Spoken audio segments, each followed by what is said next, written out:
Gym simulator, gym simulator, gym simulator, gym simulator 24। हाँ, gym simulator. इस game के बारे में तो यार सुना ही होगा। नहीं। एक ऐसा गेम जिसमें आप जिम लेते हो और कस्टमर को मेंबरशिप बेच बेच के पैसे कमाते हो। लेकिन दादा ये गेम तो पीसी के लिए है और फ्री भी नहीं है। तो इसीलिए मैंने सोचा कि ये गेम मोबाइल के लिए बनाते हैं। तो सबसे पहले मैं मिक्सो पे गया और चेक किया कि वर्कआउट के एनिमेशन है या नहीं, क्योंकि मुझे एनिमेशन बनाना नहीं आता। तो आता क्या है आपको? अबे मेरा छोड़, तू तेरा देख। पढ़ाई वढ़ाई करो, IAS बनो और देश को संभालो। तो मैं फटक से गया यूनिटी हब पे और नया प्रोजेक्ट क्रिएट किया जिसका नाम रखा जिम सिमुलेटर।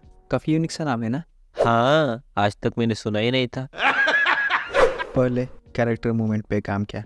पीसी वर्जन में फर्स्ट पर्सन व्यू है तो इसमें भी वही किया। अब बारी थी NPCs को बनाने की, मतलब बॉट्स। तो मिक्सर से एनिमेशन और कैरेक्टर डाउनलोड किया और यूनिटी में इंपोर्ट किया। फिर थोड़ी सी कोडिंग की और NPCs चलने लगे।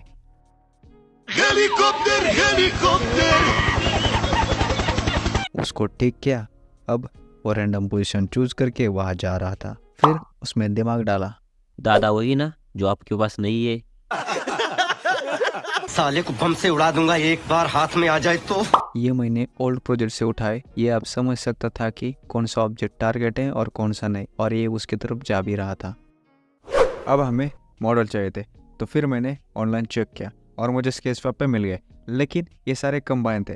तो मैंने ब्लेंडर में उनको सेपरेट किया और यूनिटी में इंपोर्ट कर दिया। साइज सेट की, टेस्टिंग के लिए एक वर्कआउट के एनिमेशन ऐड की और अब कैरेक्टर आके वर्कआउट करके जा रहा था। फिर मैंने दूसरे इक्विपमेंट ऐड किए और उनके ऊपर जितने एनिमेशन थे उतने ऐड करने की कोशिश की, लेकिन वो अच्छे दिख नहीं रहे थे।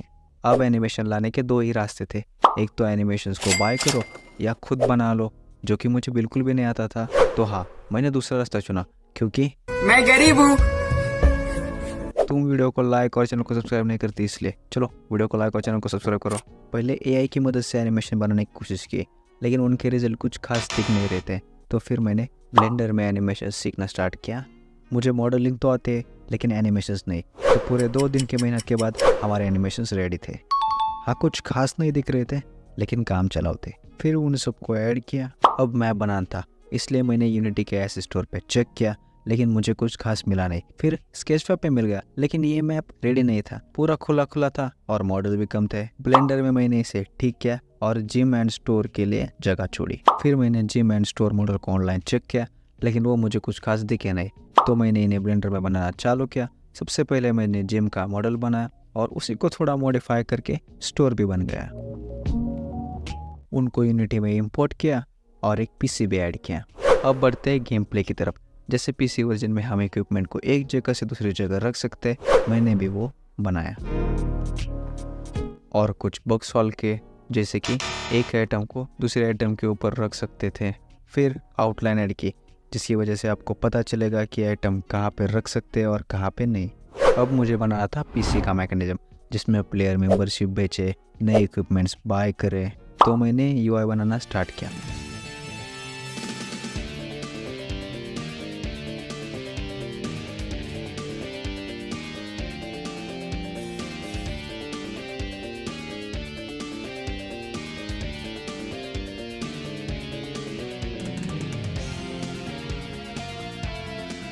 अब UI बन गया था और थोड़ी सी कोडिंग करने के बाद ये वर्क भी कर रहा था।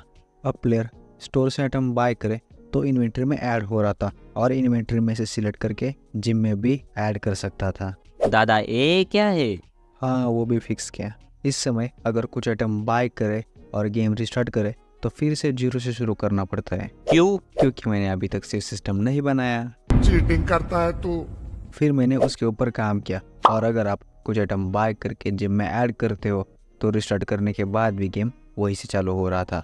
उसके बाद नए इक्विपमेंट्स को ऐड किया और जितने इक्विपमेंट थे उतने प्रीफैब और स्क्रिप्टेबल ऑब्जेक्ट बना दिए।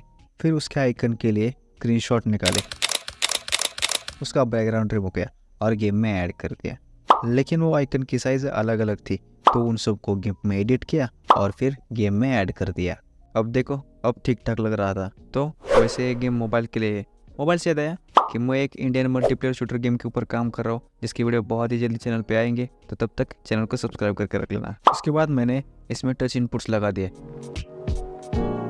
अब इसमें इन गेम करेंसी होगी जिससे आप आइटम बाय करोगे, मेंबरशिप सेल करोगे, तो उसे शो करने के लिए मैंने एक टैक्स लगा दिया।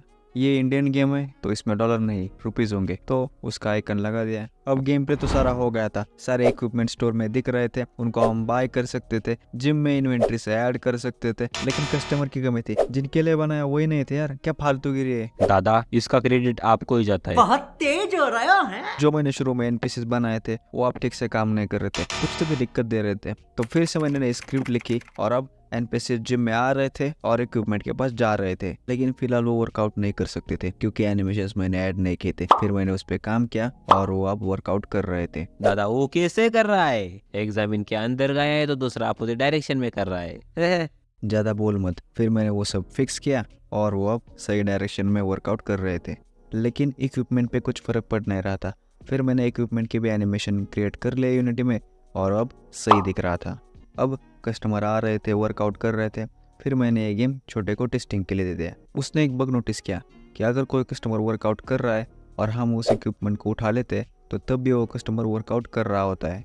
उसके बाद मैंने उसको फिक्स किया और अगर इस टाइम पे कोई ऐसा करता है तो फिर कस्टमर उस एक्सरसाइज को वही स्टॉप करके चला जाता है। मैंने और एक चीज़ ऐड की कि अगर जिम ओपन है तब भी कस्टमर आएंगे और अगर जिम क्लोज करी तो कस्टमर नहीं आएंगे और जो भी वर्कआउट कर रहे हैं वो वापस चले जाएंगे। अभी तो कस्टमर आ रहे थे और फ्री में वर्कआउट करके जा रहे थे, ऐसे कैसे चलेगा यार? हमें तो पैसे कमाने हैं, क्योंकि मैं गरीब हूँ। हमें तो पैसे कमाने थे। तो फिर मेंबरशिप बाइंग पे काम शुरू किया। थोड़ी देर के बाद कस्टमर लाइन में लग रहे थे और लाइन फुल हो तो नए कस्टमर वापस जा रहे थे। उसके बाद यूआई पे काम किया।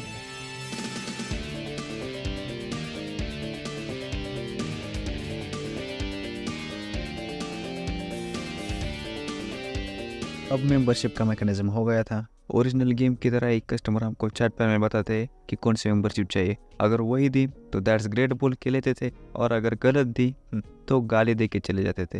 लेकिन अभी उसमें एक दिक्कत आ रही थी। कस्टमर जाने के बाद भी अगर मेंबरशिप बटन पे प्रेस करे तो पैसे ऐड हो रहे थे, लेकिन मैंने इसे फिक्स किया। अब अगर वैसा करोगे पॉप शो होगा। स्क्रिप्ट कंपाइल हो रही थी और अचानक से इलेक्ट्रिसिटी चली गई और मेरा सीन पूरा गया। मजे की बात तो ये है कि मैंने जल्दी में प्रीफैब बनाए नहीं थे। देखा आपने लापरवाही का नतीजा है। तो फिर से सब कुछ किया और उसी में एक दिन चला गया। एक सलाह देना चाहूँगा, अगर आप गेम डेवलपर हो ना तो प्रीफैब जरूर बना के रखना। उसके बाद मैंने सारे चीज़ों के प्रीफैब बना लिए। इस टाइम पे गेम के मेन एलिमेंट्स तो हो गए थे, थोड़े बहुत बचे थे, तो मैंने उस पे ऊपर काम शुरू कर दिया। जिम के ऊपर एक टेक्स्ट ऐड किया और एक यूआई बना दिया।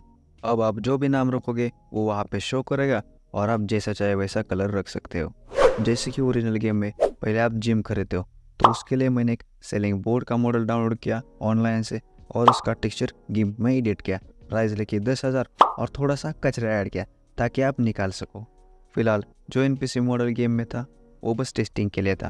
फिर मैंने नए मॉडल्स ऑनलाइन से डाउनलोड किए और गेम में ऐड किए। अब गेम को स्मार्टफोन में चलाने के लिए टच इनपुट्स लगा दिए। फिर मैंने ये गेम स्मार्टफोन में चलाया, लेकिन ये गेम लैग कर रहा था, तो फिर मैंने इसे ऑप्टिमाइज़ किया ऑक्यूलेजन क्लियन का यूज़ करके, एलओडी ग्रुप का यूज़ करके, और ये गेम अब लो एंड डिवाइस में भी चल रहा था। लेकिन अब भी गेम में कुछ कम लग रहा था, तो मैंने नया स्काई बॉक्स ऐड किया, सीन को बेक किया और साउंड्स को ऐड किया। अब गेम प्ले पूरा हो गया था। फिर सिंपल सा एक मेन मेनू बनाया जिसमें आप गेम को कंटिन्यू कर सकते हो या फिर नए से स्टार्ट कर सकते हो। ये गेम बनाने में यार 18 डेज लगे और वीडियो आने तक 20 से ऊपर हो ही जाएंगे। तो यार इस गेम में टाइम बहुत लगा है, तो वीडियो को लाइक और चैनल को सब्सक्राइब जरूर करना। इस गेम का लिंक वीडियो के डिस्क्रिप्शन में दिया है, तो जाओ डाउनलोड करो, खेलो और मुझे कमेंट्स में जरूर बताना कि गेम कैसा लगा। चलो मिलते हैं अगले वीडियो में, तब तक के लिए टाटा बाय बाय। अबे खत्म। The end. 1 2 3 4 5 6 7 8 9 10